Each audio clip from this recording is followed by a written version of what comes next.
Now, before we get to the Marvel superheroes, I just want to try to keep somewhat to a chronological order here and point out that Ditko was still drawing for Charlton at this time in the early 1960s. This is the only original issue of Conga that I have. This is Volume 1, Number 5 from March 1962. So this is the same year that the first Spider-Man story appeared. It's an interesting cover there. Now the Conga stories were reprinted, as well as the Gorgo stories, another Charlton monster based on a movie. They were reprinted in 2 books, the Ditko Monsters Gorgo and Ditko Monsters Conga by Yo Books with IDW. Maybe about 10 years ago, something like that. So if you want these stories, that would be the best place to get them. Just get those hardcover books. And I believe they're just taken from scans of the original comics. Robin Snyder also did a reprint of some of the Conga stories, called The Lonely One by Joe Gill and Steve Ditko. This is sort of jumping ahead to, there's an inscription from Robin for me. This was for 1989, and it shows the stories that they originally appeared in.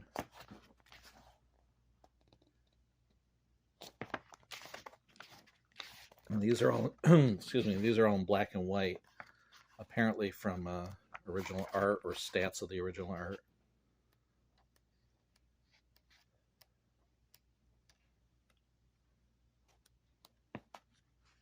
And see, it's more of a humorous approach there to Conga. And also, right after Ditko left Marvel and left Spider-Man, there was this comic from Charlton that reprinted, a Steve Ditko special, reprinted the first Conga and Gorgo stories, as well as 2 new stories. So like I said, this is sort of jumping ahead here, but it does reprint those earlier stories since I don't have the originals. So this is, it says Fantastic Giants, formerly Conga. This is number 24 from September 1966. So this would have appeared later that year after Ditko had left Marvel. And this is the first Conga story. You know, this was a well-loved comic. You know, this you'll often hear people say that this is, you know, one of their favorite issues when they came out, when they were younger. And this is a new Ditko story. It doesn't have anything to do with Conga or Gorgo, which has a very different style. There's the first Gorgo story. It was like a Godzilla. And, you know, it was a movie. And then there's another news story here, The Mountain Monster, at the end. So there's 2 new stories, plus 2 classic stories. So that's a really cool comic to have, especially, you know, at the time in 1966 when this came out. That would have been a, you know, Marvel doesn't have Ditko anymore, and then you see this on the stands. That would be something to get.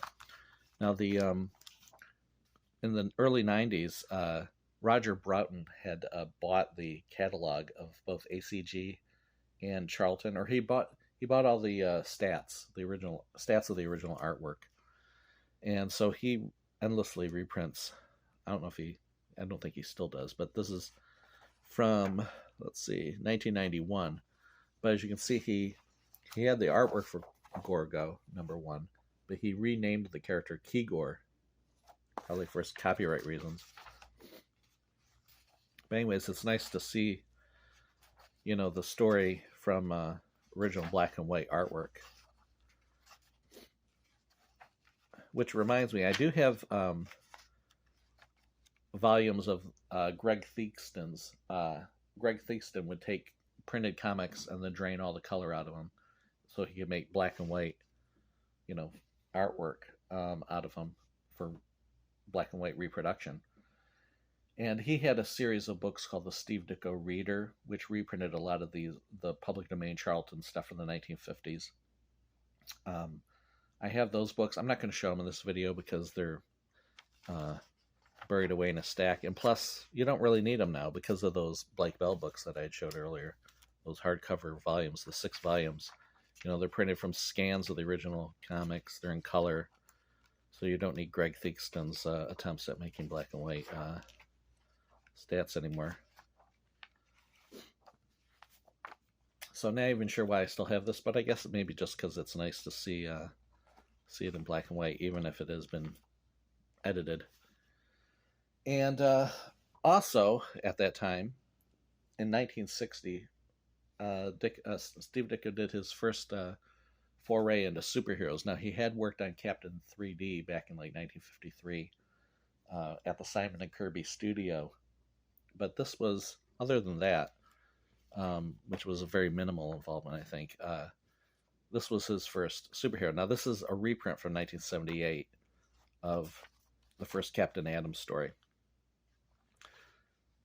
Back when I was younger, this was the only way you could read this story, was in this comic.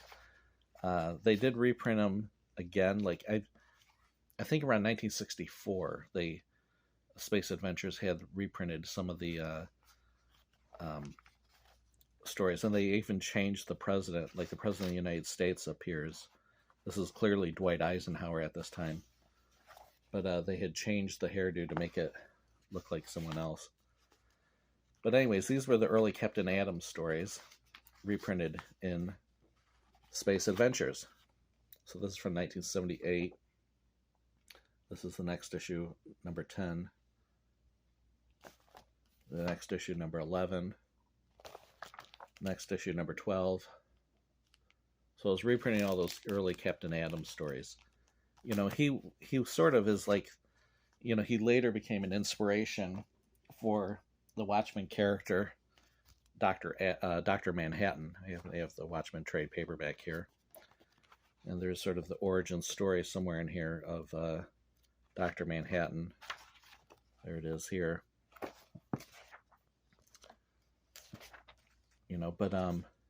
So Dr. Manhattan was inspired by Captain Atom. Captain Atom does have a sort of similar, origin to, like, say, the Fantastic Four, being sent into space and then being affected by the radiation, so that now, they think he's dead, but then he reconstitutes himself down below. And as you can see, it's pretty, you can see how that inspired the Dr. Manhattan character. So, you don't need to buy all these Space Adventures ones, though, because if you want Captain Atom, DC reprinted all of the 1960s Charlton action heroes in 2 archive editions. We'll show more. We'll show the second volume later in this video after we do all the Marvel superhero stuff coming up, because I'm trying to keep this in somewhat chronological order. But if you want all those same stories, just buy this book. And originally, his costume was blue. There's the same story we just saw.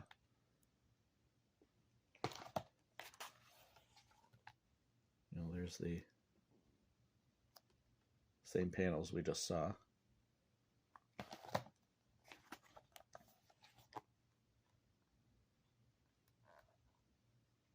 So, this is the book to get if you want to get the Captain Atom stories. Plus it has the covers too.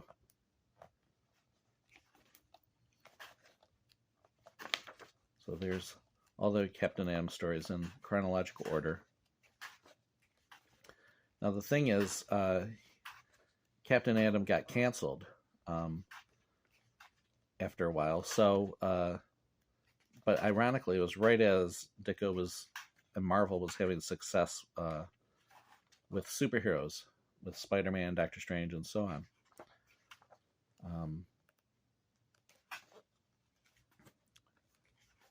Here's a non-Ditko Captain Atom story.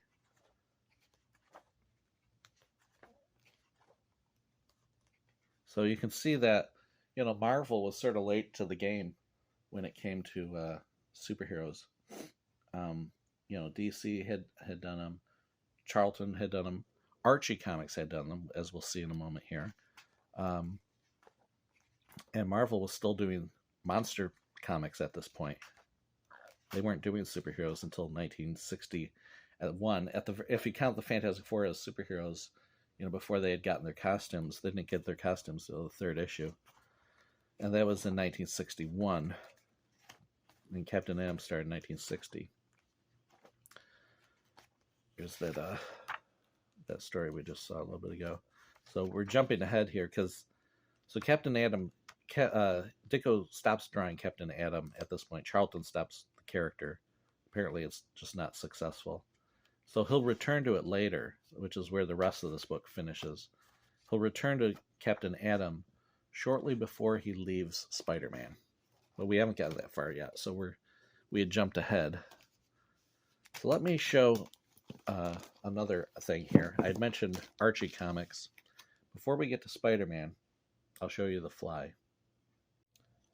So this is January 1962, issue number 17 of The Adventures of the Fly. So this was the year that Steve Ditko's Spider-Man with Stan Lee would debut. But this is before that. Archie was already on the issue number 17 of the Fly superhero at this point.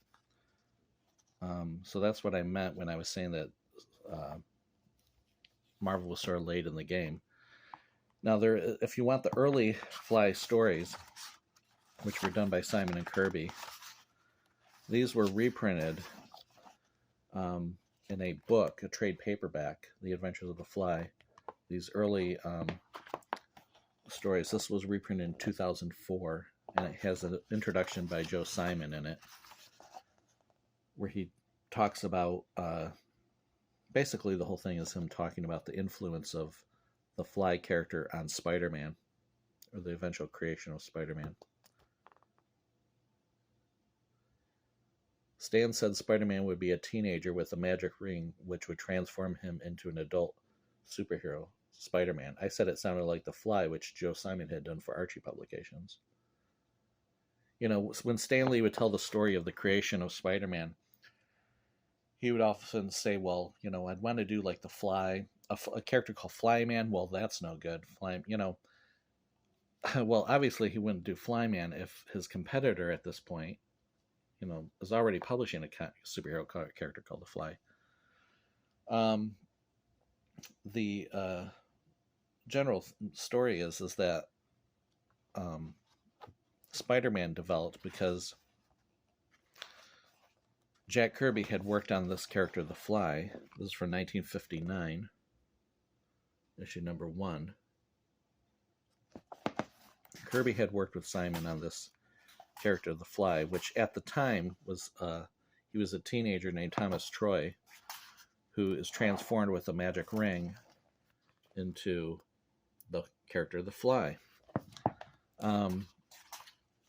Eventually, that magic ring and teenager thing will be phased out, and he'll become a regular adult hero, a lawyer named Thomas Troy. Now, in the 1980s, Ditko worked on The Fly when Archie revived him. We'll show those later when we get to the 1980s in this video, which is going to be well into this video. But he did draw this wraparound cover when Archie reprinted some of those same stories that I just showed you in this one issue, Blue Ribbon Comics number 1. Those same stories that we talked about. Robin Snyder was the editor of this comic. This came out in 1983. When we get to the 1980s, we'll have more about Ditko and Robin Snyder working together on The Fly on new stories. But this is, you know, if you want to sample the the issue of the stories of the Fly. You don't want to have to pay for this hardcover book, or not hardcover, softcover book that reprints them. This, sometimes you'll find this in the dollar bins at stores. So this is, and plus it has that center spread more in the center, whereas in this softcover book, it's sort of, as you saw before, it was sort of angled to the side. I can't find it here offhand. I was just going to compare them, but it's not important. So anyway, that's Simon and Kirby's The Fly. And so like I said, so this is, now we're going up to January 1962. He's an adult hero now, Thomas Troy, The Fly, plus he has a partner, Fly Girl. Now bear in mind, this is all before Ant-Man and the Wasp or anything like that. Or even, before Spider-Man. So I think that since the similarity of, Ant-Man and Spider-Man kind of debuting around the same time, that it may have developed that Stan Lee was wanting a character like Ant-Man, and thought you'd naturally thinking of Spider. Now, this may have prompted Jack Kirby to then bring up the fact that Joe Simon's The Fly originally started as a character called Spider-Man back in the 50s. And the character was never published. He looked nothing like our Spider-Man. He was then renamed Silver Spry, or Silver Spider. He was renamed Silver Spider. That never got published either. And eventually they took the those ideas that they were going to use about the magic ring, teenager rubbing the magic ring, becoming an adult hero. Simon and Kirby later used that for The Fly. So that's sort of the connection between all of them. This is issue number 26 from 1963. So now this is the same year that, Spider-Man's gotten his own comic book. And, but Archie is publishing superheroes too. The Fly and the Jaguar. And the Black Hood. He doesn't have his own comic. He was sort of a backup strip. And there's also a letters page. People writing in and saying what they liked about comics. So obviously Marvel wasn't the only one that had superheroes or even letter pages at that point. Steve Ditko drew a total of only 41 Spider-Man comics. The first story that he did of Spider-Man was Amazing Fantasy number 15. And then he did Amazing Spider-Man number 1 through 38. And in between there, he did 2 annuals, and Amazing Spider-Man annual number 1 and number 2. And that's it. He didn't do any other Spider-Man stories. So it's basically from 1962 to cover date 1966, early 66. He left Marvel. He announced that he was leaving in late November 1965. And I think the cover dates on the last issues were like April or May 1966. Now, these comics have been reprinted endlessly. There was a series of one-shots called, in 2001, to determine the 100 greatest Marvels of all time. And this Amazing Fantasy number 15 was voted number 1. And they reprinted the entire issue, as you can see here. Now there's other reprints, and these, of course, modern ads in between. And the coloring is not necessarily reflective of the original. You can see that there's a red. His spider on his back is red, whereas apparently in the original it's blue. They also have the original backup stories, The Bell Ringer, Man in the Mummy's Case, and There Are Martians Among Us. Now, of course, these are all reprinted in that thick omnibus that I showed you, Volume 2. Not the Spider-Man story, though. you have tons of options if you want the Spider-Man. This is another reprint, Spider-Man Classics, which reprinted the stories. This is from 1993, it looks like. So they've been in print continuously, pretty much. So this reprinted the first Spider-Man story. Again, you'll notice that it's not colored authentically because the red is on the back. And they've even removed the little eyes. You know, at some point, somebody thought those eyes looked silly because Spider-Man doesn't have pupils in his mask. So sometimes in these reprints, you'll see that the eyes have been removed. But obviously, Ditko did that because, you know, to show that his surprise. You'll also notice Ditko had not yet gotten a hand of drawing Spider-Man's webbing. Spider-Man's webbing on his face is going backwards. The curves should be going the other way. But anyways, let's see what else is. Now we have also in the back of this issue the origin of Doctor Strange. We'll talk about Doctor Strange a little later in this video. There's the cover. And there was Ditko's original rejected cover for Amazing Fantasy number 15. You know, you'll see in books like Stan Lee's Origins of Marvel Comics, where he'll talk about how Spider-Man was created and many other characters. But sometimes this is, you know, at odds with what the record shows. You know, that all that stuff I talked about Simon and Kirby's Fly, you're not going to find in this 1974 telling by Stan Lee. But he has a thing here talking about Amazing Fantasy going to be canceled, so they might as well throw Spider-Man in there. He talks about not having Jack Kirby draw Spider-Man because he made him look too heroic. But that doesn't really match up with why then if Jack Kirby Spider-Man, he was rejected for looking too heroic, why did he replace this Ditko cover of Spider-Man and say no and replaced it with this one? It doesn't seem to make too much sense. Obviously the new cover, Ditko inked this one, but Jack Kirby penciled it. So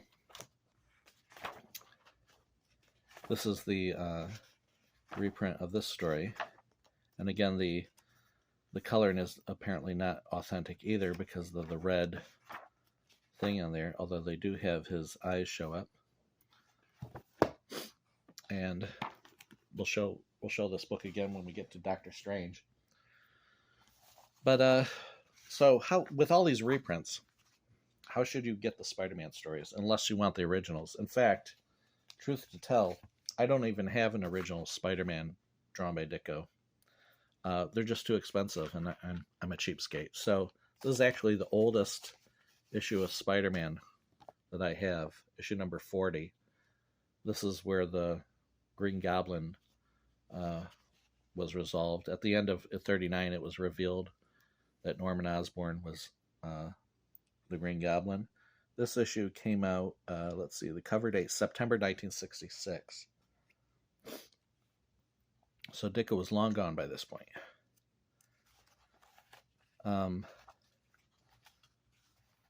But you can see here, let's see if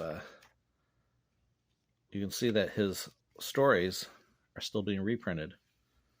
There's a Amazing Fantasy story being reprinted in Marvel Tales. So we'll talk about Marvel Tales in a bit here too. But this was John Romita's second Spider-Man comic. He had guested on the series earlier. I mean, he not guested. He did a tryout when he was drawing Daredevil. And the letters usually used to say, "Dear Stan and Steve." Now, obviously, they're reacting to Spider-Man number 35, when Steve Ditko was still the artist. But you'll notice they all say "Dear Stan." The "Dear Stan and Steve" is absent. And is there anything about Steve Ditko in these letters? Well, why should there be? Because he's no longer working for Marvel. It's like he never existed, although the cover box is still there. And you can see this is in rough shape. But I actually bought this like in a cheap box back in the 1980s. You know, that's how long I've had it. But anyways, so there's, you know, plenty of reprints to choose from. But here's my recommendation. Say you don't have any Spider-Man comics, you want Steve Ditko's Spider-Man. Here's what to do. I recommend. There's all sorts of reprints. You can get very expensive books, hardcover books that reprint everything. Marvel Masterworks has gone through several printings too. We'll talk about that here too. Now this is the printings I prefer. If you see covers that look like this is a soft cover book too. So say you want to make scans of pages, it's a lot easier to do unless you know if other than like a hardcover, because the hardcover is going to, you know, have a spine there that's going to be hard to lay flat. There's still going to be a curl there though. But I like these because they're very handy. They're not big heavy books. And this edition is from let's see what it says, 2009. So by this point, 2009, they were faithful to the coloring, and they were trying to remain faithful to what the experience was like at the very beginning. So there's this 1987 introduction by Stan Lee, but this was actually for an earlier edition of the book. And, you know, the colors are kind of bright and everything, but see how Spider-Man's spider now is blue?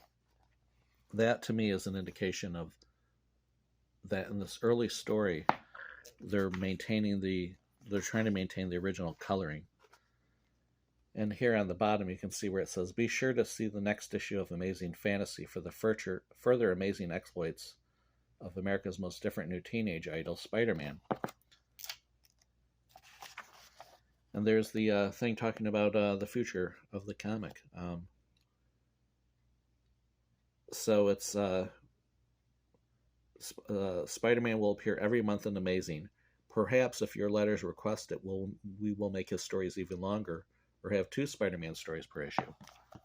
Well, that doesn't make much sense, does it, with Stan Lee's account in Origins of Marvel Comics, where he says this, was destined for cancellation. So we snuck it into this dying comic.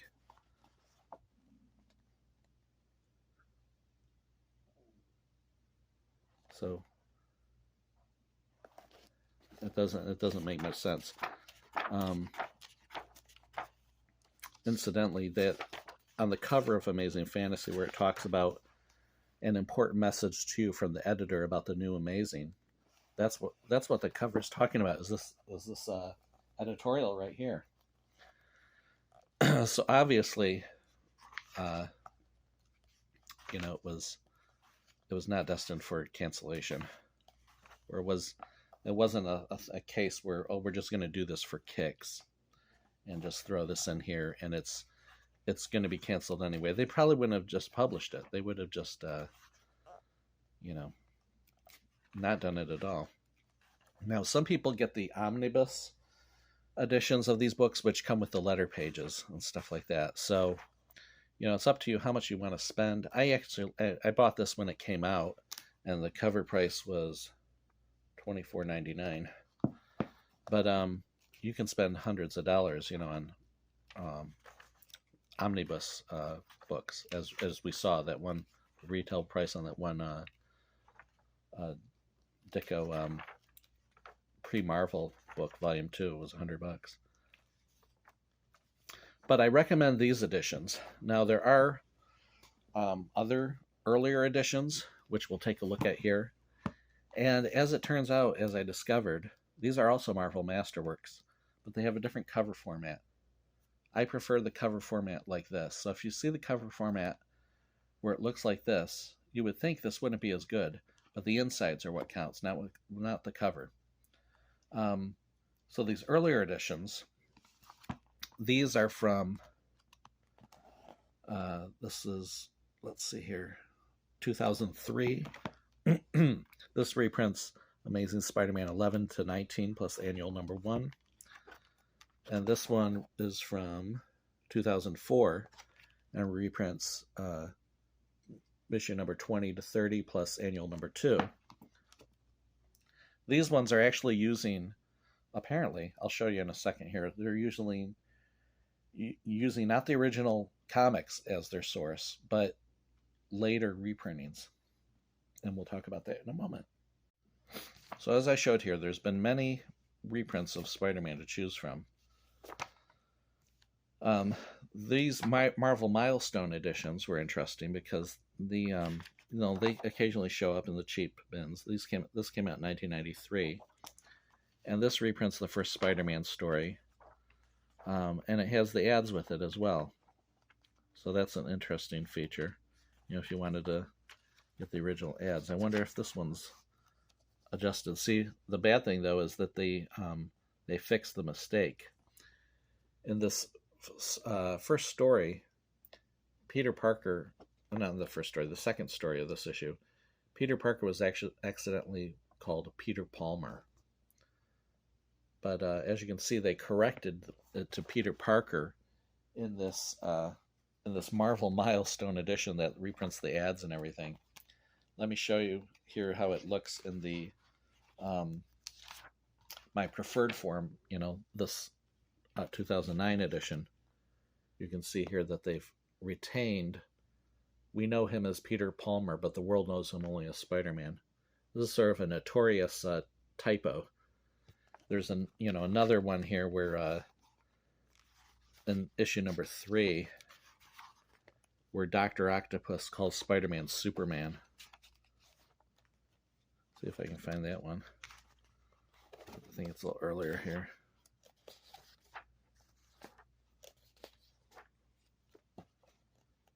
And now Superman, I grow bored with this game.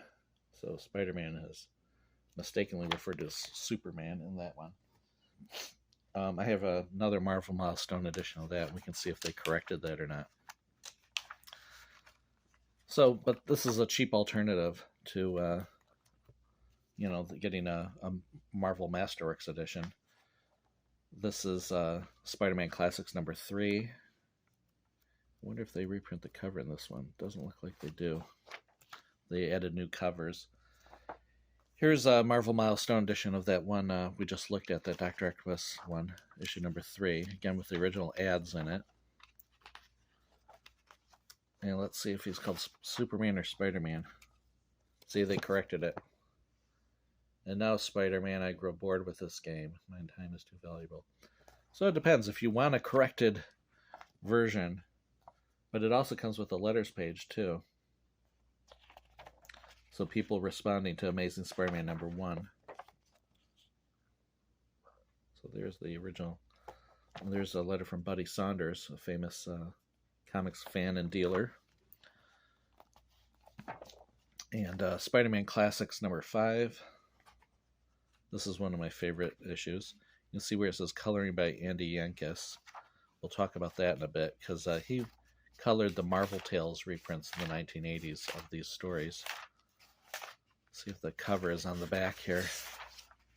Yep, there's the original cover. I don't know why I have these Spider-Man Classics. I don't need them. But, sometimes it's hard to turn down if you see them in a cheap bin.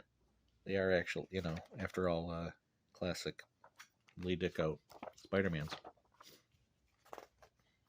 And here's the first appearances of the Green Goblin and the first appearance of Kraven the Hunter. Now these, like I said, are 1990s reprints, and they've added info about the coloring. They've added originally presented in Amazing Spider-Man number 15. They've shortened this up because the fine print at the bottom wasn't there in the original. And there's the cover.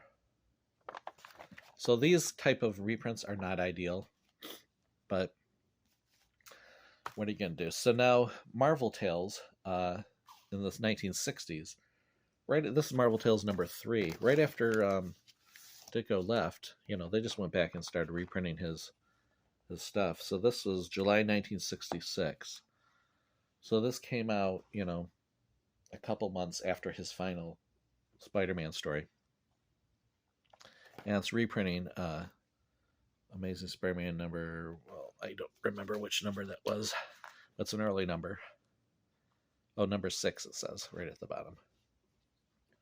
And, his artwork is great in this story. It's before he really got the hang of how was he going to make Spider-Man look. He doesn't look as generic as he later would become. He looks funkier looking, with big eyes and stuff, and it's more expressive.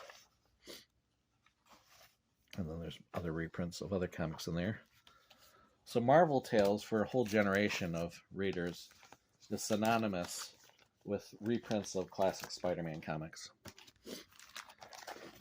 But, you don't really need these now because you have the Masterworks. The only good thing about them, really, is that they still maintain the newsprint type thing. So the coloring's not going to be accurate. It's not going to be accurate to the original, but it's probably going to be more like the experience of reading the original was, because it was printed so close to the time of those comics. So if someone finds reading, something like with that bright coloring, if they find that off-putting, then let's see if we can actually find the same story here. If someone finds this off-putting reading these, here we'll do it like so.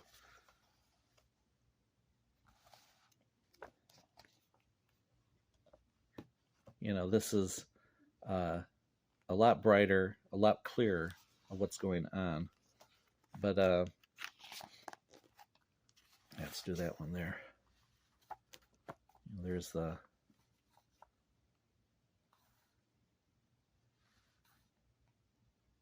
thing. So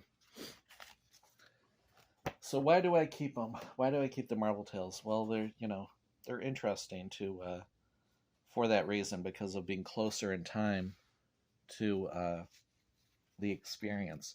Plus, they're a lot more affordable than... It is kind of funny that just because something is a first edition, something is Amazing Spider-Man number 7 or whatever, it costs a lot more money than a reprint that came out 3 years later, or 2 years later, something like that. This came out in 1966. This is 1963. So yeah, like 3 years later, 3 years difference, and you're talking lots of money, difference. So anyways, I'm not going to show all of them, but just give you a sense here of what it was like for readers at the time. For many readers, Marvel Tales was their only way of reading these old Spider-Man comics. As well as the early Thor and so on. So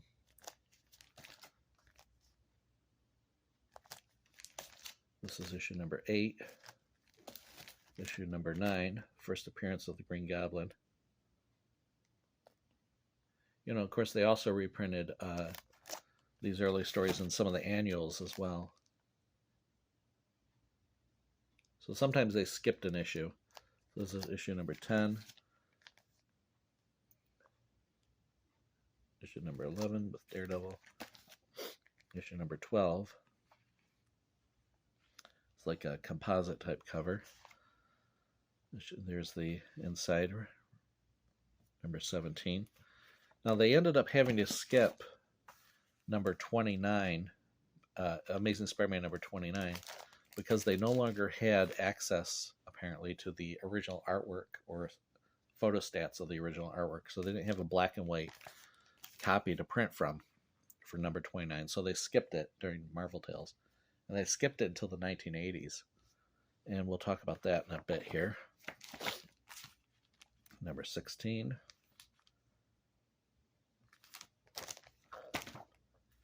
And sometimes alternate versions of the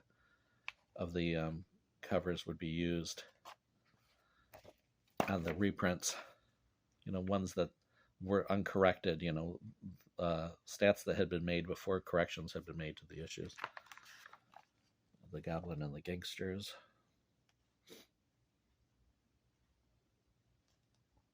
By this point, we're in January 1969.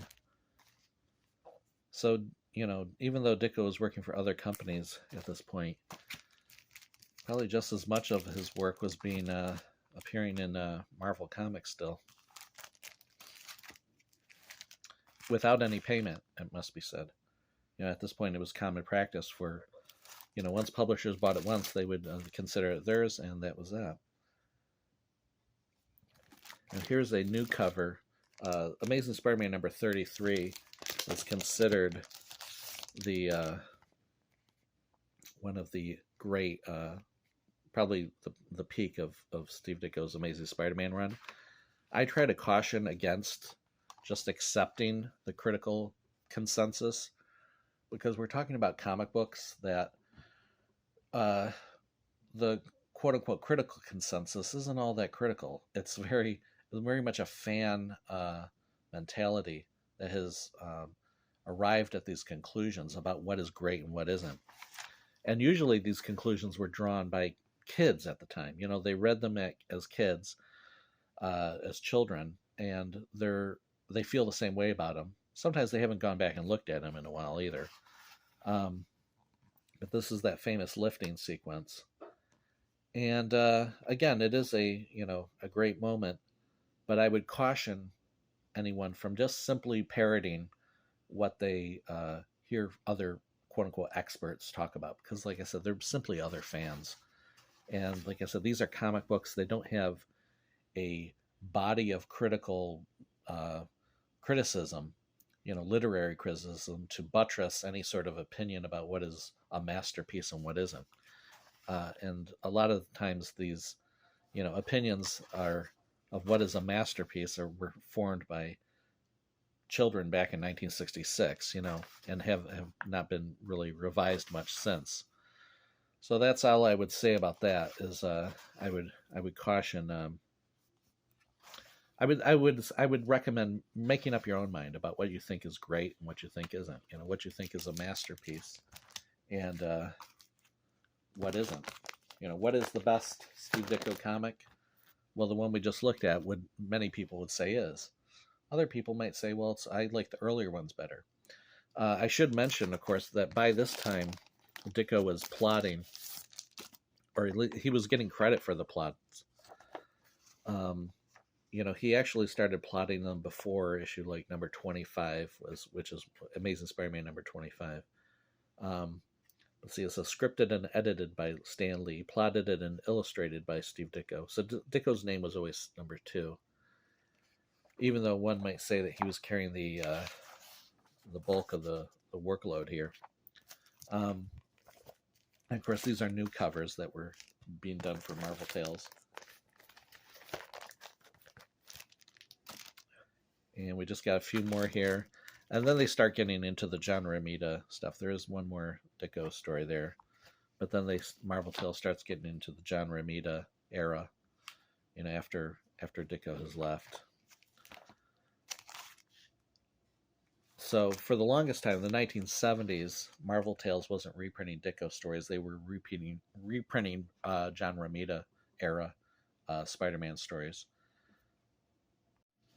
Finally, in 1982, I believe it was, March 1982, Marvel Tales, they stopped reprinting. They'd gotten up to the Ross Andru era of Spider-Man. They decided, let's go back to the originals. So this was a big moment when this happened. I don't have it here. I remember buying 138, Amazing Spider-Man number 1. when it came out, and thinking, wow, this is awesome. Now, there were also pocket books, had a series of paperback books that reprinted in color. The Spider-Man's, Lee Ditko Spider-Man stories from the beginning up to, they got up to number 20, the first appearance of the Scorpion. And those were printed in very small size. And here's again that unused Spider-Man cover by Ditko. Here's the text feature about them now reprinting the stories. And again, Doctor Strange, the origin of Doctor Strange is such a good filler for that as a backup for the first Spider-Man story. And then you have these pinups. This cover, I believe, was actually used for Doctor Strange hardcover, huge hardcover collection, oversized book called Ditko is Strange.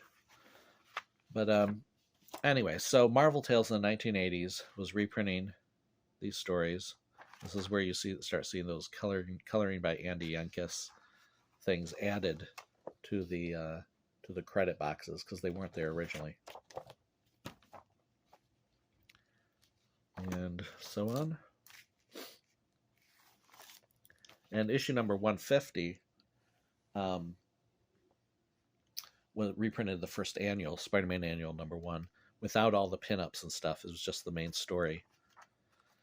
41 pages, it says. But they did make corrections to things. There's a section here where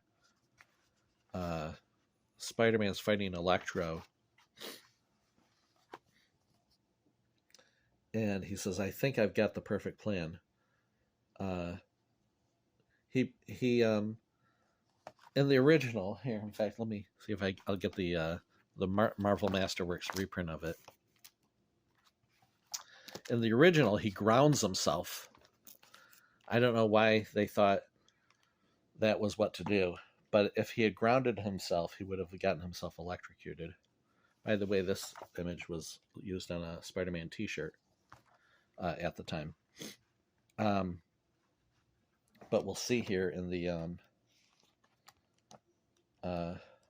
reprint, the Marvel Masterworks reprint of it, they corrected this to prevent Spider-Man from getting electrocuted. So let's see if we can find that sequence where he fights Electro. So here's how the original looked.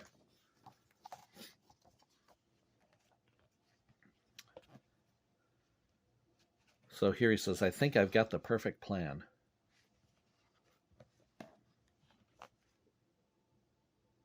And he sees that cabling, but he just ignores it and keeps going. In the original, he says, there, that does it. By grounding myself properly, even if it connects with one of those electric bolts, the force should go harmlessly through me. Well, that's not the case. If he's grounded, he's going to be electrocuted. So they altered the art to remove the little cabling. So this is an example of how they were, not being faithful because they knew that they were correcting mistakes. On the other hand, they were also printing these comics for a current audience, not for history or collectors. So there's a bit here where Aunt May goes to the television set. She says, do you realize we missed the Dukes of Hazzard? I forgot all about them. I've been waiting all week. So she missed the Dukes of Hazzard. Well, of course, in the original, the Dukes of Hazzard was a 1980s TV show, not the 1960s. So in the original, we get to see what what she was really upset about. If we can see it without the glare. Do you realize we missed the Beverly Hillbillies? I forgot all about them. So at least they kept the original in this Marvel Masterworks reprint, and they didn't accidentally print the Marvel Tales version. So there was a little controversy about that subsequently, where they had a letters page in this Marvel Tales at this time, and so some readers kind of complained. There was a letter from writer Roger Stern in here, Oh, and apparently there was a thing where he talks about the Dukes of Hazzard. There's a reference to, they had also updated a thing to a Gerald Ford button from Thomas Dewey, I think it was. Yeah, so they had another little laugh in a future Marvel Tales issue here where they updated something for fun. This is one of my favorite issues, the end of Spider-Man, from number 15, I think it is, or no, it's number 18. So here was the Beware, it's Assistant Editors Month. And for the Assistant Editors Month this time, they decided not to do any updating of the topical references. But at the end here, and by the way, this is a great panel, one of the great action panels in Ditko's Spider-Man.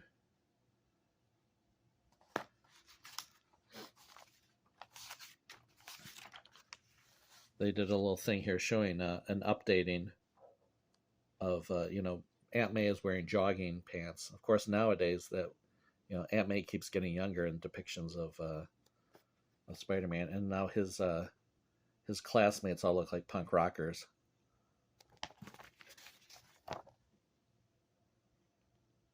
Liz Allen has a mohawk. Flash Thompson's a skinhead. Of course, they say, we don't want to, this was just for fun. We're not really going to make the characters look like that. That's a nice pinup of Spider-Man. All right, so these are the rest of, they've reversed the cover on this one to put the UPC barcode in there.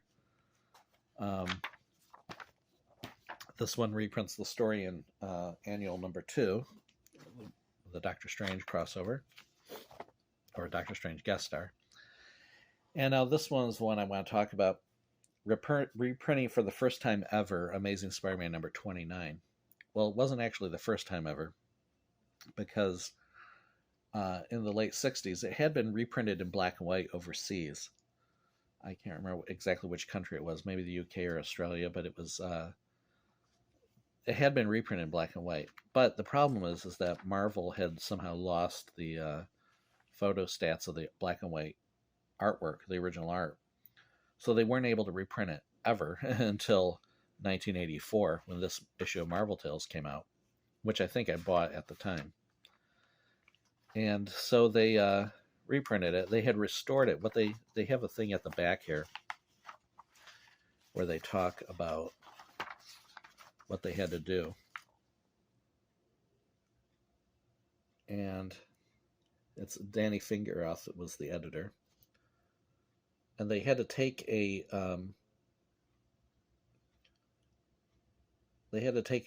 issue of the printed comic and then drain the color out of it and then touch it up in order to have stats that they could print from. And he says here at the end, the best part is if we ever want to print it again, we have usable art for future generations of Marveldom. They also had reprints of old Post Office of the Past, reprinted old letters that had originally appeared about this same issue. As you can see, it still says Dear Stan and Steve on it. Now, the thing is, when this issue was reprinted in Marvel Masterworks, guess what they did? In the original editions of Marvel Masterworks, that is. They stupidly used the Marvel Tales photostats, which, wouldn't be so bad if they had changed the thing. Oh, you know what? It looks like the coloring is different. That's odd. Because the coloring was credited to Andy Yankus in a lot of these Marvel Tales, and I thought, let's see here. I thought it would have been the same on this one, but it's not. Wow. So this was a surprise to me. I assumed they used the exact same one, but they didn't. They even changed the coloring credit from Juliana Ferreter to Andy Yanchus. So when I first saw this in this Marvel Masterworks, I was like, oh, those dummies, they used the Marvel Tales version of this instead of the original Amazing Spider-Man number 29 version. But you can see that the this is the Marvel Tales 168 version, and it's actually has a different coloring credit. So it amazes me that somebody went in and changed the lettering of the colorist, who wasn't the colorist at the time when this comic originally came out in 1965 or whatever. So anyways, that is interesting. Now, you can see the coloring is different on this reprint. Like, his jacket is, a different color, and so on. The coloring on the background, the trees and stuff in the Scorpion panel is different. So it was a different colorist. Why they decided to do that, I don't know. But anyways, I was under the impression maybe they had just reprinted the stats they had made back in 1984 and just printed it by mistake in this issue. Now, like I said, that's why I prefer, instead of these editions, the ones that look like this and that came out like in 2004, I prefer these later editions, because apparently this is volume 3 of the Marvel Masterworks. Apparently volume 3 of the soft cover from like 2009 or whatever apparently uses the correct thing. I don't have that book though, so I can't verify it. And the Grain Comics database doesn't really clarify some of these things. So, anyways. So here's just the rest of Steve Ditko's Spider-Man run in the Marvel Tales run from, this is 1984. Claws of the Cat will be mentioned again when Ditko returns to Marvel in the late 70s, early 80s. There was a Captain Universe story that mentions that particular issue. And then we get into the late period. Like I said, he's, getting credit as plotter and illustrator. Although it's, Stan Lee is also giving himself credit as script and editing. If Ditko wants the credit for plot and art, then Lee was saying, well, I'm getting scripting and editing. What would happen was Ditko would draw the stories. Originally he would get a short synopsis from Stan Lee in advance, a 1 or 2 page synopsis saying what the issue would be about. Then Lee was no longer doing that. He would maybe give him a suggestion. Let's have Dr. Doom in the next issue.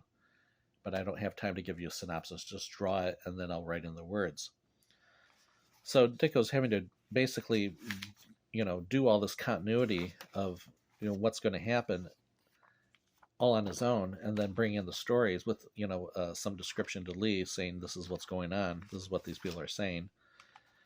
And Lee might take those suggestions, might not. Might write, say, well, I'm just going to write whatever I want. And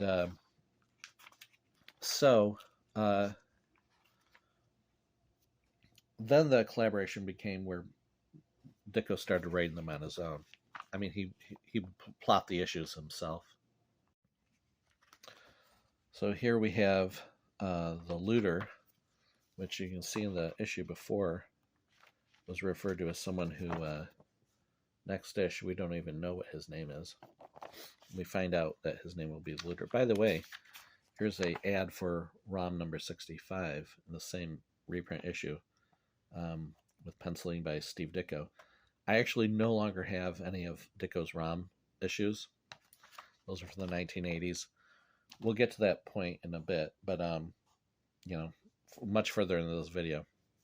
But since I saw that, I wanted to mention it. You won't see any ROM comics in this issue. I used to have all of them, but I got rid of them because he's just doing the penciling, and I don't think they're that interesting. But with the Spider-Man work, there was much more of an investment by Ditko. He's plotting it, he's penciling it, he's inking it. There's a sense of narrative, forward momentum narrative. There's the mystery about the Green Goblin's identity. Later, Lee would claim that Ditko wanted the Green Goblin to be some nobody. But it's clear that Norman Osborn had a purpose in being, he had some purpose for being there. And it was Ditko who was plotting the stories and inserting him in all these scenes. So he was either going to be a red herring or he was going to be the Green Goblin. We later see him with a gun there. So Ditko later, in the 2000s, he did a bunch of essays, and he did confirm that Norman Osborn was intended to be the Green Goblin. That's who, and which is who he eventually was revealed to be. This is the final issue of Ditko's Spider-Man run. This is a very worn copy of the Marvel Tales reprint. When Marvel was doing their flexographic process, it looks like, so everything looks really ultra bright.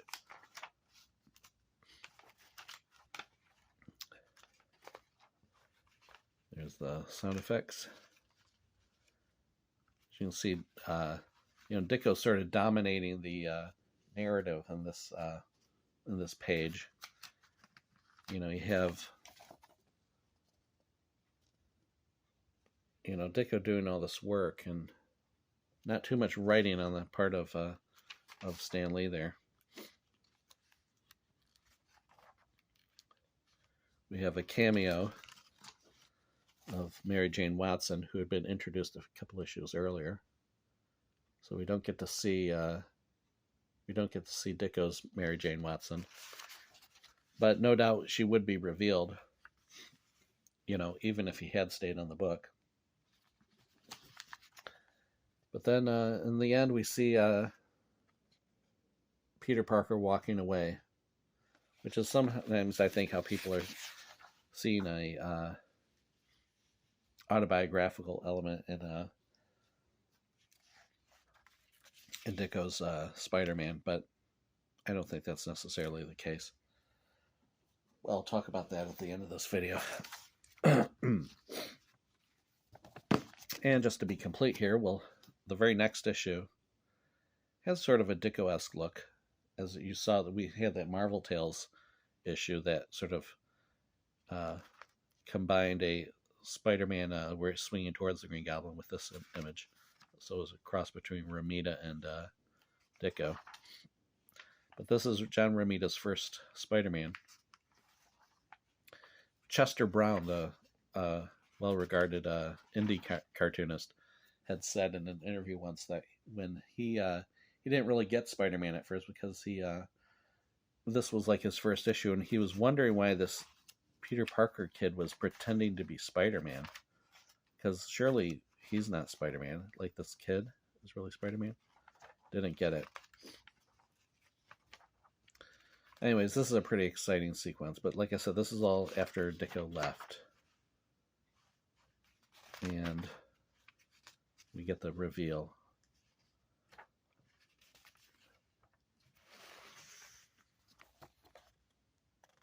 And that's that. I was going to see if this has the mention of Ditko leaving. There was a Bullpen Bulletins at that time when Ditko left. Let's look at the issue before, where it mentions Ditko leaving leaving Marvel. But I've not seen that. It has a thing here about the cartoons. But let's see if this one has one.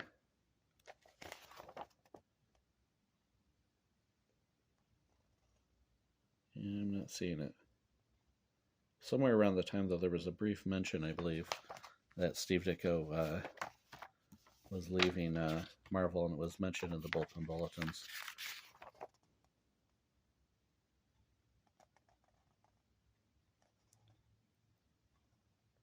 Anyways, so that's that.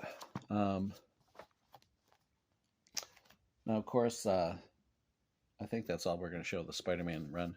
Now, of course, Spider-Man wasn't the only character that Ditko did for Marvel, and we'll take a look at the rest of those here in a moment. Before we move on to the other characters that Steve Ditko drew for Marvel in the 1960s, it needs to be said that Stan Lee's account of the creation of Spider-Man is not the only account. Steve Ditko was there as well, obviously. And for many, many years, he didn't write about he refused to give interviews, and he didn't communicate with the press the way that Stan Lee did. So for many, many years, like from the 60s, the 70s, the 80s, Stan Lee's account of how it all began, the origins of Marvel Comics, was unchallenged by Ditko. Now, it was challenged by Jack Kirby. And in the 1980s, Kirby more and more was saying in interviews about how he had written the stories, and even claiming that he had created Spider-Man. Now, in 1990, Steve Ditko's editor, Robin Snyder, with whom he had worked on several projects in the 1980s, Robin Snyder started a newsletter called The History of Comics, which was eventually just shortened to the title The Comics. And Steve Ditko wrote many essays regularly for the newsletter. And so he did write a essay in the early 90s called Jack Kirby's Spider-Man, which was sort of an ironic title, because in the essay he points out that Jack Kirby did create a version of Spider-Man, but it wasn't the Spider-Man that was published. And we talked about that earlier in this video when we showed the Fly, and how Jack Kirby's original ideas for Spider-Man were very similar to the idea of the Fly, of the early version of the Fly, where it was a teenager robbing a magic ring and becoming an adult superhero. All of which was rejected, after Steve Ditko in his essay says that he pointed out this similarity to Stan Lee, who was editor of the comic. Ditko was scheduled to simply ink the story, ink Jack Kirby's pencils. So anyways, in 2001, Steve Ditko started a series of essays for the comics newsletter, talking more in depth about each issue of The Amazing Spider-Man that he had done. And he starts out with a mini history with this one about the Green Goblin. And he points out, which is very important to point out, is that he says Stan Lee never wrote a full script for any Spider-Man, Doctor Strange, or Hulk story, or any of the 5-page backup stories we did together. The 5-page backup stories being those ones we talked about and showed in the previous video. A full script is where the writer alone decides on the complete storyline. He breaks down the so forth. For Marvel's Spider-Man, Doctor Strange, and Hulk stories, Stan wrote a synopsis, a 1 or 2-page brief story outline. His synopsis contained no panel page breakdown, no specific panel ideas, no captions or panel dialogue, so there was no full story. Now, eventually, Stan wouldn't even provide that much. It would get to the point where he would say, well, let's have Doctor Doom in the next issue, and so forth. Which Stan himself admits, he just, when it was known as the Marvel method. In the next essay, Ditko talks specifically about Amazing Fantasy number 15. And then in chapter 3 of this series, he talks about Amazing Spider-Man number 1. He does talk about the Spider-Man coloring of Spider-Man's costume. The first thing that may be noticeable is the color on Spider-Man's costume on the cover. My original color combination was a warm red-orange on the webbing section and a cool blue on the body parts. These colors made a nice contrast. They emphasized the webbing and added to the mystery mood. Spider-Man's blue was changed to a warm purple inside the book. It gets warmer, redder in later issues. ruining the better contrasted mood. Then he talks about Amazing Spider-Man #2 in the next essay, Amazing Spider-Man #3. I don't want to, show all these because obviously it's copyrighted Steve Ditko material. And there may be a book of them, of these essays at some point, which would be valuable for the historical record. He talks about this idea of with a spider girl being introduced. And there's more issues of the comics. Then he talks about Amazing Spider-Man #4. Then he has an unrelated essay there that's not about the Spider-Man. And then this essay is about complaints about Betty Brant. And then there was a essay, The Avenging Mind, which was about the forthcoming Blake Bell book. And then we're back to Spider-Man here, Mini History, Chapter 9, where he talks about Aunt May. And then another where he talks about J. Jonah Jameson. Further complaints from readers. Guest stars, heroes, and villains. And he talks about all these uses of the guest stars in the various issues. So the first 22 issues of Amazing Spider-Man had guest heroes and guest villains in issues 1, 3, 5, 8, 14, 19, 21, 22. Over 14 others, outsiders, guested in Spider-Man. But he talks about the integrity of having a strip without all these, unrelated characters, showing up. Now he talks about speculation. For me, the Spider-Man saga began when Stan called me into his office and told me I would be inking Jack Kirby's pencils on a new Marvel hero, Spider-Man. I still don't know whose idea was Spider-Man. Stan said he always liked the name Hawkman, but DC had the name of the characters. So Marvel's character would be called Spider-Man. Stan Marvel would claim the insect category, Ant-Man, Wasp, though technically a spider is not an insect.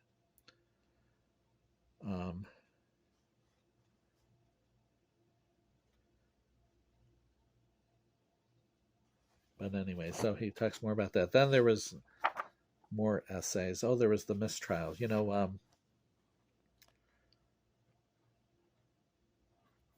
So I'm missing, I think, the last chapter. And then he has more essays about of various issues. So obviously Ditko has written quite a lot. But on the other hand, it may be things that the fans don't want to face or don't want to discuss. So hopefully at some point there will be a book that will be available in easy format, so you won't have to seek out individual issues like this to be able to read Steve Ditko's account, as we've been able to read Stan Lee's account for many years. In fact, that was probably the first account of comic book history that I ever read when I was a child, around 11 years old, maybe 10 even, was Origins of Marvel Comics. And in fact, Son of Origins, the sequel to the book, was in our town library. And I signed it out when I was like 10 years old. And that was my first exposure to Daredevil and the X-Men. So anyway, Stan Lee's version of history is well known. But Steve Ditko's is not, not as well known. And that's too bad. But now we're going to move on to the other characters that Steve Ditko was involved with at Marvel, drawing and in some cases creating or co-creating. We'll see that next. And now we come to Doctor Strange, who was Ditko's second big character at Marvel in the 1960s. And then the question again becomes, which Doctor Strange reprint set are you going to buy? If you're if you want to collect all of Ditko's Doctor Strange stories. I don't actually have any of the Masterworks editions of Doctor Strange. At some point, I will get them. I just haven't gotten around to it. I do have this Essential Volume 1, which reprints all of Ditko's Doctor Strange stories. The bad thing is that these Essential volumes, of course, are in black and white. And, so you do get nice black and white copies, and it does show the original covers. But, of course, Doctor Strange sort of loses something in black and white because it's such a colorful strip. But on the other hand, if you want them all in one handy volume and just want to read them, that is a book to get. Now, like I said, the Marvel Masterworks volumes are probably the ones to get. There is also, I mentioned before, a big oversized Ditko is Strange book that some people love because it's huge, but some people don't because it's huge. It's like hard to fit on your shelf. Now, as with Spider-Man, Stan Lee wrote about the creation of Doctor Strange in Origins of Marvel Comics. The thing is, he talks about it in a way that sort of reduces Steve Ditko's involvement in the creation of the character. In a issue of the Comic Reader in 1963, Stan Lee had mentioned in a letter saying that 'twas Steve's idea to do this character, Doctor Strange. And in, I believe it's the Avenging Mind 2008 one-shot series of essays that Ditko did, he says that he brought in on his own a penciled 5-page story, because his Marvel stories were always 5 pages at the back. So he did a full 5-page story and of this character who ended up being called Doctor Strange because he would appear in Strange Tales. There was an Iron Man villain called Doctor Strange just shortly before this. Lee, in his 1963 letter, had said that originally they wanted to call him Mr. Strange, but then decided to change it because it would be too similar to Mr. Fantastic. Was Ditko's original name for the character Mr. Strange? Or did he have some other name that we don't even know about? Unfortunately, we don't know. But this story first appeared in Strange Tales number 110. As it happens, I have the issue before that, a coverless copy of Strange Tales number 109. So just to give a little context, Strange Tales at this time had a Human Torch lead feature by Kirby. Then you would have a 5-page Ditko story. And then a 5-pager by another artist, in this case Larry Lieber, who was Stan Lee's brother, who scripted a lot of the early Marvel stories like Thor and Ant-Man and Human Torch and stuff. This one's actually written by Robert Bernstein. But, so anyways, then the next issue, 110, had the first appearance of Doctor Strange. And he doesn't have an origin story, so a few issues later, in response to reader demand, they gave him an origin. Now, there was also another late 70s book, Doctor Strange, Master of the Mystic Arts by Stan Lee, that reprinted some more of the Doctor Strange. You'll remember at this point that there was a TV movie of Doctor Strange. This book came out in 1979, which would have been around that time. Here it talks about the television experience. Now, he dedicates this book to Steve Ditko.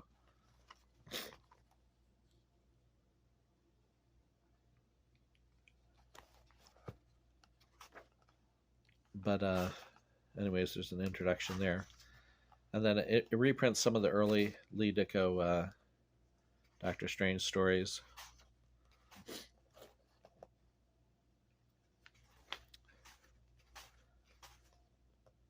Beyond the Purple Veil.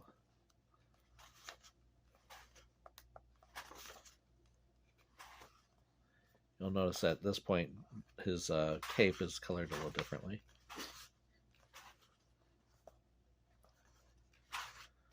With the Thor guest star. Now, Ditko mentions in his essay that Lee didn't have any ideas for the character, so you ended up with a case where Steve Ditko was penciling the comic instead of penciling and inking like he had been doing with Spider-Man. And Stan Lee was the writer, but he didn't have any real ideas of what he wanted to do with the character, according to Ditko. So he would bring in Thor, let's bring in Loki. And according to Ditko in his essay, he convinced Lee to allow him to not only take over the inking chores, but also to do the plotting as well. Because he said, I'm the only one who understands the potential of this character. So then you have this great run of Doctor Strange stories where there's a lot of continuity. It's like one big long story arc. And the introduction of Dormammu and Clea. Clea is not named, of course, though, until near the end of the Ditko run. And this is the reprint of Amazing Spider-Man Annual number 2, which guest star Doctor Strange. Well, that's that book. There was also this book here, Marvel's Greatest Superhero Battles by Stan Lee, which also reprinted one of the Doctor... Now, oddly enough, they reprint... At this time, Strange Tales in the 1970s was reprinting Doctor Strange, the Ditko Doctor Strange. But they reprinted the cover in there as well. Anyways, this is his battle with Dormammu. And then the final chapter. So there's three of these stories reprinted in here. I think I may actually have the originals of those, so we'll have to check that out. But I'll move these books out of the way. So let's look at these originals and see what we got. So this is Strange Tales number 116. And so now here's what that... In fact, let's get that Doctor Strange book out again. I think that was reprinted in there, wasn't it?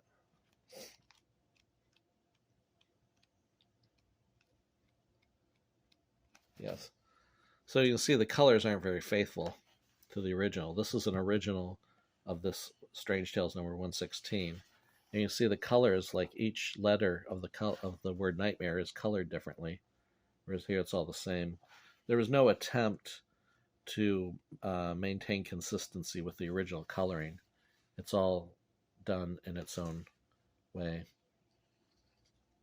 which is fine. You know, this is not bad. You know, Nightmare is actually colored green like he's supposed to be, but it's just something to keep in mind when buying a reprint of something. Unless you're going to get the original, the coloring may look a little different. There's at this time, Fantastic Four was on issue number 22.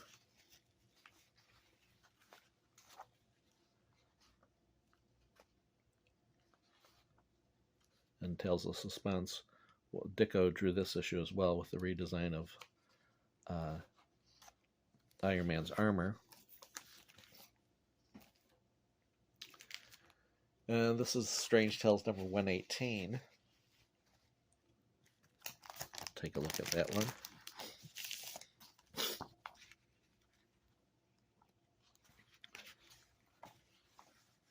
There's the coloring on there. Doesn't look like they had a letter page at this time, though. You know, he mentioned all these letters that they were getting about Doctor Strange, but so far I'm not seeing any lettering, or letters rather.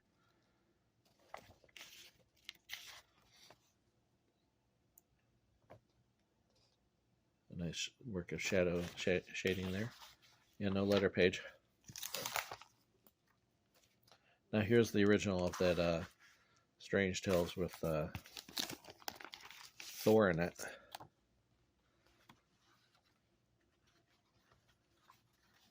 You know, Strange Tales was sort of, you could probably tell it was a weaker title.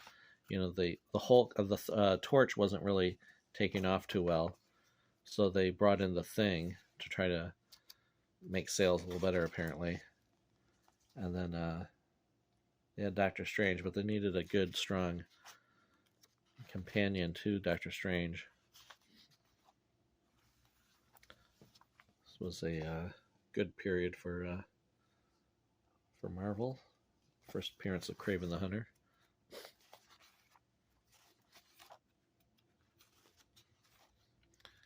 And again, no letters page. So either they weren't getting the letters or they decided not to print them. I suspect they weren't getting many letters that they could use, but who knows. So anyways, a little bit after this, Doctor Strange, Strange Tales became a split book, and Doctor Strange shared the book with Nick Fury, Agent of S.H.I.E.L.D., who was a current version of Sergeant Fury, the World War II war book. And Doctor Strange still at the back here.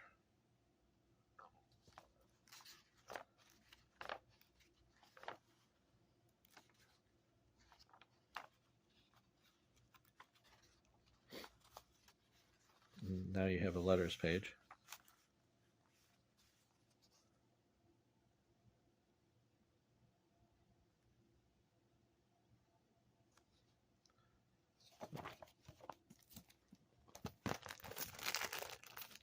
Now these issues of Strange Tales, at least when I bought them, this was probably 20 years ago though, they weren't that expensive to get. They were maybe about $5. For some reason, Strange Tales of 1960s wasn't that much demand. These days it might be a little different because of the popularity of Doctor Strange, having movies and so on.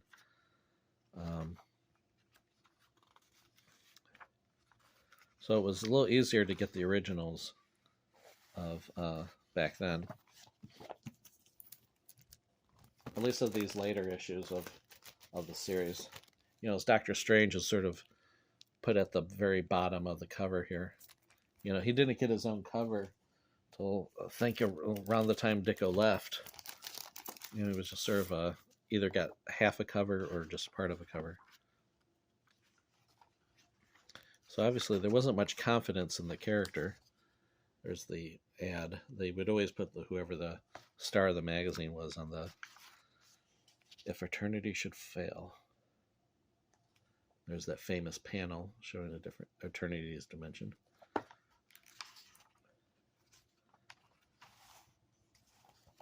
So this is like sort of parallel to what was going on in Fantastic Four, where they meet Galactus. You have Doctor Strange meeting Eternity. Things were getting really cosmic. And then this leads up to that battle we just saw, when he fought Dormammu, and that reprinted in that book. So we'll just take a look at a couple more here. Here's another ad showing what was current with this issue. And there's that story that we saw earlier. This issue is from, let's see, December 1965. So this is shortly near the end, when Ditko decides to leave Marvel. Number 143.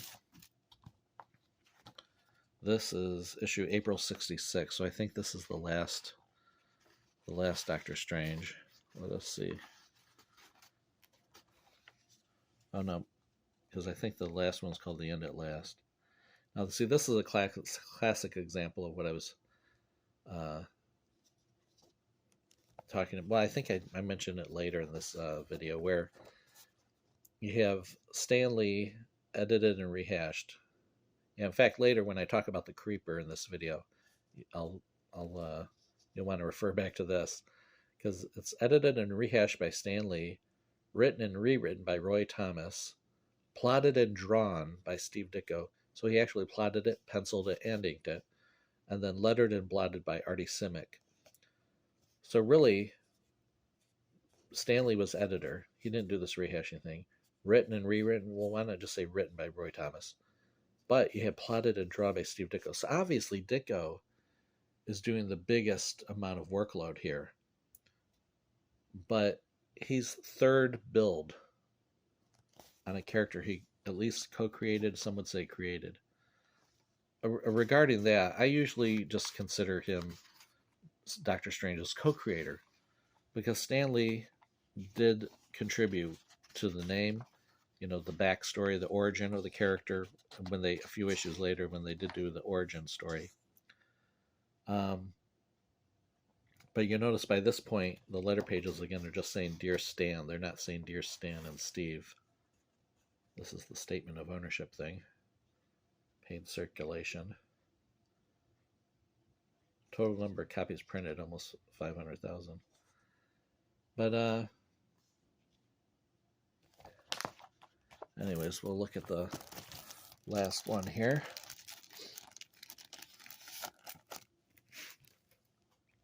Now, this may be the last issue. Let's take a look.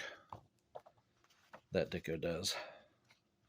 This is June 1966.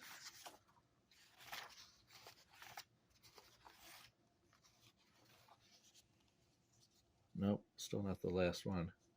But I forget which last. It might be the issue after this. But again, we have the same thing. Eerily edited by Stan Lee, spookily scripted by Dennis O'Neil, who would later work with Ditko at DC as well, and demonically drawn by Steve Ditko. Third build. You know, and so people talk about, well, oh, by the way, this is a African-American character, so this is the original comic, so we know this isn't a later recoloring. Ditko did add African-Americans to his comic strips. And this is an issue that was, well, it doesn't mention that it was plotted by Ditko, but presumably it was. Because at this point, apparently, he and Lee were no longer speaking to each other.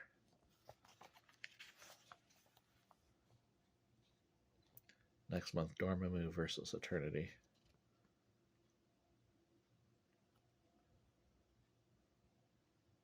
But really, there was no attempt to let the audience know what was going on behind the scenes, obviously. That Ditko was unhappy. So by this point, he's gone. This issue is not going to be by Steve Ditko. It's going to be by somebody else. And so the issue is kind of falling apart there. This is October 1966. So this is Ditko's left. And Bill Everett is doing the artwork. You know, he was the creator of Submariner, who would come back to Marvel at this point. So they had Bill Everett do Doctor Strange. And then, oddly enough, Doctor Strange starts appearing on the covers. You know, so they had a hit. They could have been doing that when Ditko was drawing it. But now you have all these Doctor Strange Strange Tales covers. You know, now really the feature at this point to watch out for was Nick Fury, you know, because Jim Steranko had started drawing the comic. And you have the same situation here, edited by Stan Lee, scripted by Roy Thomas, plotted and drawn by Jim Steranko, third building. You know, so, and doing some amazing work. But he doesn't get the cover either, which is really strange, don't you think?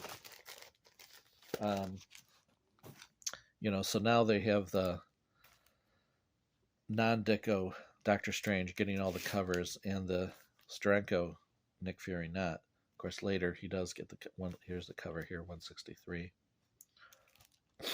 All right, so that's it for Doctor Strange in Strange Tales, anyways. Now, there are some cheaper reprints. Say if you don't want to go the Masterworks route. Sometimes these show up in dollar bins at comic shops. This was in the early 1980s, 1984. There was a miniseries, a 4-issue miniseries called Doctor Strange Classics, which reprinted some of those better Doctor Strange stories, sort of the middle period of Ditko's Doctor Strange. But there's an introduction by Stan Lee here. And now the coloring is really sort of overdone, I think. It's very much trying to be as awesome as possible, but it may be like just a little too much color there. It's probably the palette is more something that modern viewers would, modern readers would, you know, like. But it's just a little too overpowering, I think. It would have been better just to stick with the originals.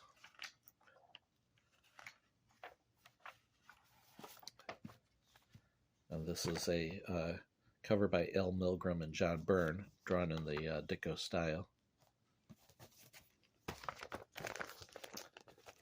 And then we'll take a look at another one here. So, this, like I said, this is an alternative if you don't want to spend a huge amount of money. And there's an introduction by Roger Stern.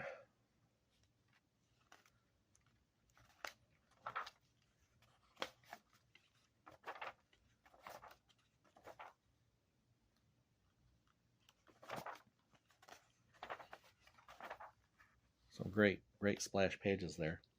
You know, in some cases, seeing it in color differently than usual is, you know, kind of interesting.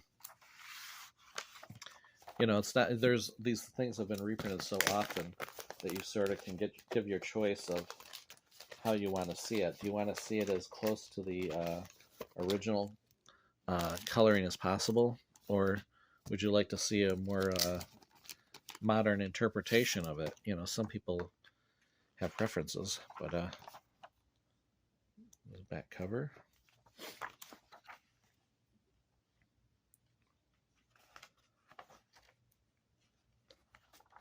Again, we saw these stories earlier, the originals of these stories.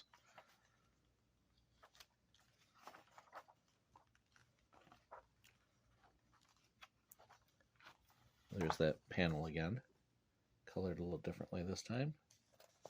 And then we see Eternity.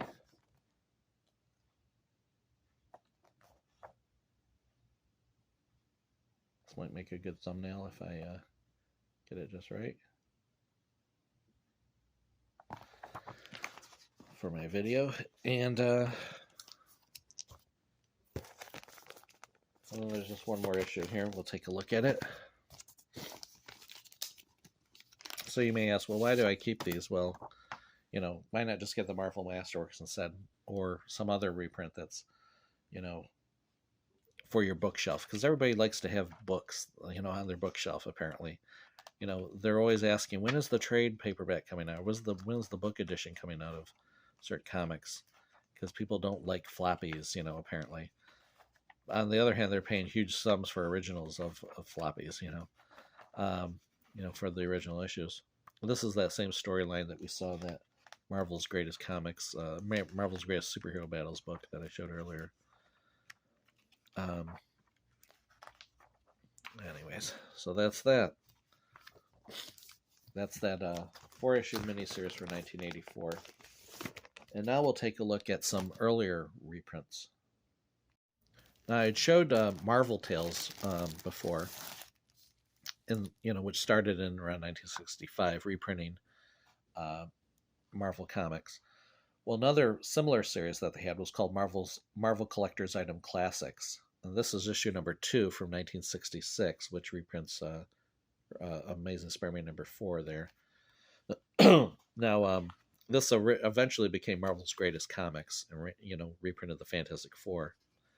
But the reason I'm showing it now is eventually they started reprinting Doctor Strange. So there's that.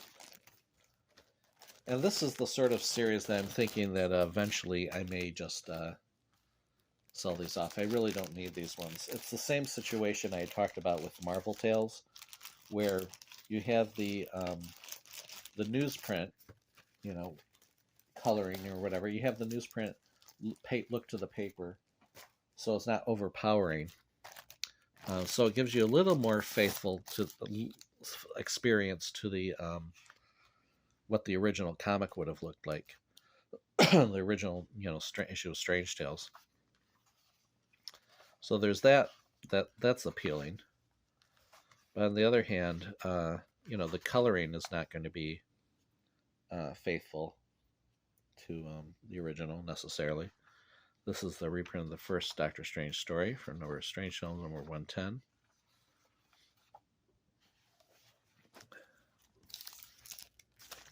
And then that was issue number 3, and then this is issue number 4.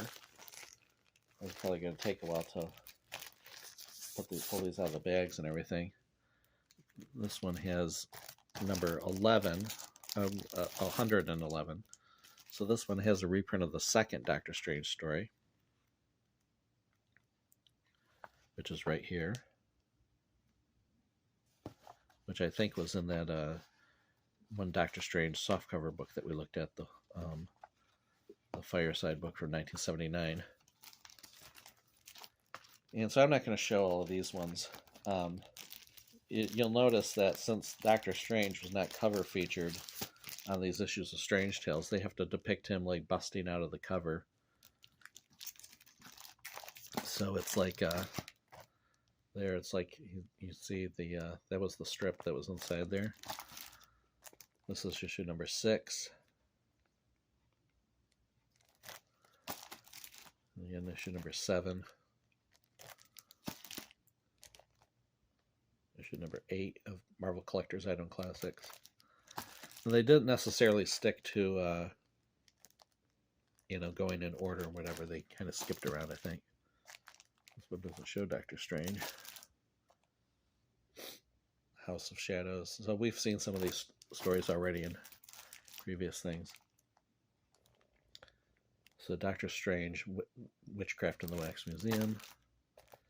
Even here now, Doctor Strange is just sort of a also-ran, He gets his face in, but he's not a headliner. And so he's obviously more of a second-rate character in some respects. Let's see where we are here. This is issue number 16. And so this is, after Ditko has left Marvel. This is 1968.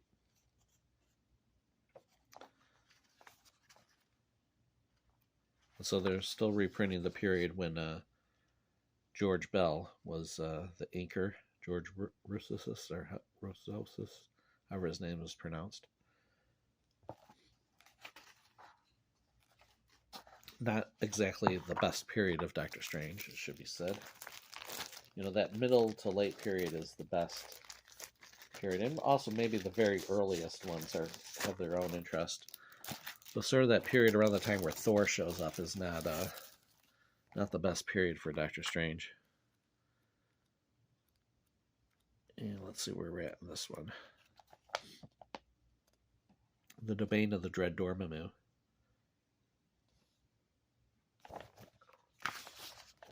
So we have the different Dormammu appearance there. I think his first appearance.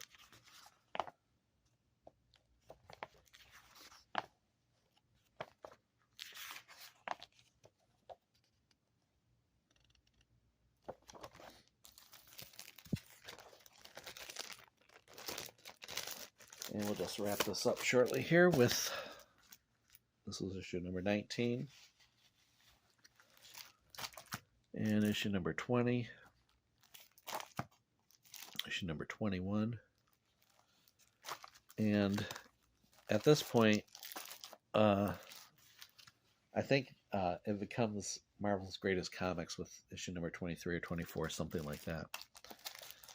So it becomes a regular sized comic. It's not a giant like this, and the Doctor Strange reprints are dropped, and it just focuses on reprinting Fantastic Four stories. So you can see the cover has been disconnected from that one. This reprints the very first Ant-Man story before he became Ant-Man, when he was just Hank Pym. And the original writer, the original owner has written Strange Tales 131 on here. And again, we saw this earlier in the that 4-issue Doctor Strange reprint miniseries. So if you don't like the overpowering coloring and you wanted something closer to the original and you want something that wasn't too expensive, you could always buy this back issue. Like I said, I would just recommend buying one of the later Marvel Masterworks editions. Probably something not before, 2008. because it's going to have more faithful coloring to the original comics. Before that, I think they were less concerned. And just to complete our look at 1960s Marvel, here are the other comics that you would need if you just wanted all of Ditko's 1960s Marvel superhero stuff. And again, I would recommend these Masterworks, the ones that look like this, you know, the later editions, because they're going to be more faithful to the originals. I actually bought these two. This is Incredible Hulk, Volume 1 and Volume 2. I bought these recently for $5 each at a local comic shop. They're just softcover books. And the Hulk, Ditko inked the Volume 1 reprints the original the Incredible Hulk number 1 through 6, which came out in 1962 to 63. Now Ditko inked number 2, which is right here. Whoops. So Ditko inked the Incredible Hulk number 2, and then he also penciled and inked number 6, which is right here, the Metal Master one. And then the comic was canceled after that. But this is a good comic to get if you want to get those Hulk comics. This is an interesting, a new different superhero, Iron Man, in Tales of Suspense Now. They had these little things they would write at the bottom. And we'll see one for the Hulk later here too. And this is when the Hulk's comic got canceled, he got moved into Tales to Astonish, the split book. And originally with Giant Man, and then later with Submariner. So this Marvel Masterworks reprints Tales to Astonish number 59 to 79, just the Hulk stories, which starts out with a crossover story with Giant Man, not drawn by Ditko. But then the first Ditko story is in here, Tales to Astonish number 60. Written by Stan Lee, penciled by Steve Ditko, and inked by George Bell. Now this run is kind of interesting because it sort of establishes the thing that that Bruce Banner becomes the Hulk when he gets angry. You know, before there was all sorts of things like, oh, when it turns night, you know, he turns into the Hulk at night, or, you know, blah blah blah. But this really establishes the Hulk that we know today. So he drew several of these. Now, there was also a Simon & Schuster Fireside book by Stan Lee, similar to that Doctor Strange one I showed from 1979. There was a Hulk one, too, that came out around that same time that reprinted a lot of these Ditko Tales to Astonish stories, but they didn't reprint the covers, and the coloring wasn't as faithful as what you see here. The coloring is more faithful to the originals. And so there's the next issue. And the leader was introduced, the villain, the leader was introduced at this time. And it's a pretty steady run. This is when he was drawing Doctor Strange and Spiderman at the same time. He was also doing the Hulk. So he didn't have much time to draw for Charlton during this time. Most of his work in 1964 and 65, and 63, 64, 65 was for Marvel, although he does go back to Charlton in 1965. And now the Stan Lee and Jack Kirby stuff takes over. So the rest of this book is Jack Kirby, not Steve Ditko. So the other, you know what? We'll take a look at, I was going to show Iron Man here too, but let's take a look at some Tales to Astonish. I'd mentioned how they have, the Hulk is coming at the bottom of some of these pages. So let's show an example of that. Here's like it says, the Hulk is coming. And then it's like, you've never read a comic like the Fantastic Four. Get your spine-tingling copy today. This is sort of, I think, a remnant of the 1950s. They would have little things added at the bottom like that. But and then in the 1970s, they would add little ads like that too. But they eventually dropped that. The Mighty Hulk is at your newsstand now. And then there's the I'd like this. Try Amazing Adult Fantasy. And here's a Tales to Astonish 42, which probably has a Ditko 5-pager at the back. Yes, so which is an interesting story. Sort of about a robot character who, you know, it's a sad robot. You know, a character like this could have become his own hero. But he didn't. You know, he wasn't developed into a character. And I think we're going to skip ahead here. We'll go to, here's some more Tales to Astonish I got. We'll skip ahead to when the Hulk stuff starts. So now we have the issues that were just reprint. We saw those reprinted Marvel Masterworks just a moment ago. So here's the Mails to Astonish. Now those Marvel Masterworks don't have these original letters pages. And then here's the original. Let's compare it to this Marvel Masterworks and see how faithful it is to the original.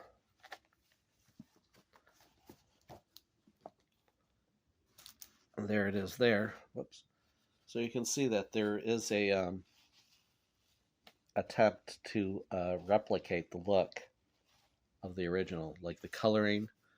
Everything looks like it's the same, even down to that little white line on there, the pink coloring of the caption, and so on. So yeah, that's why I recommend these later editions of the Marvel Masterworks. The coloring matches the coloring on the original books as much as possible.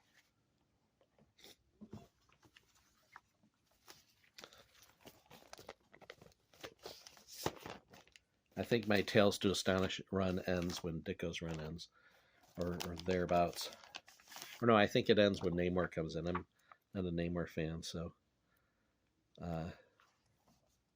there's the introducing the leader.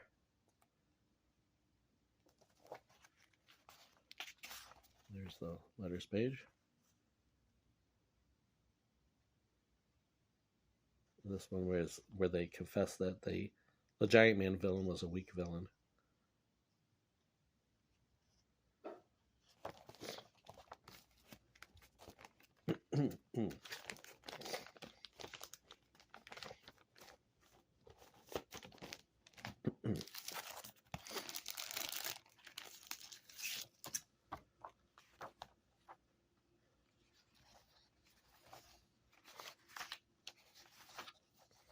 And there's the other. Inked by Dick Ayers, in this case. Here's a case where he uses his hands to break down bits of stuff. So at this point, as you can see here, the Spiderman was on issue number 22, and Strange Tales was on number 130.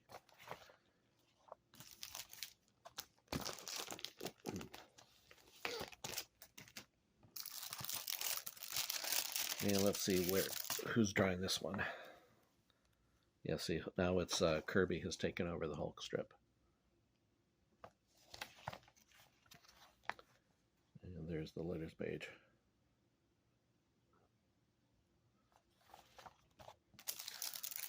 All right, so then he also did Iron Man for 2 issues.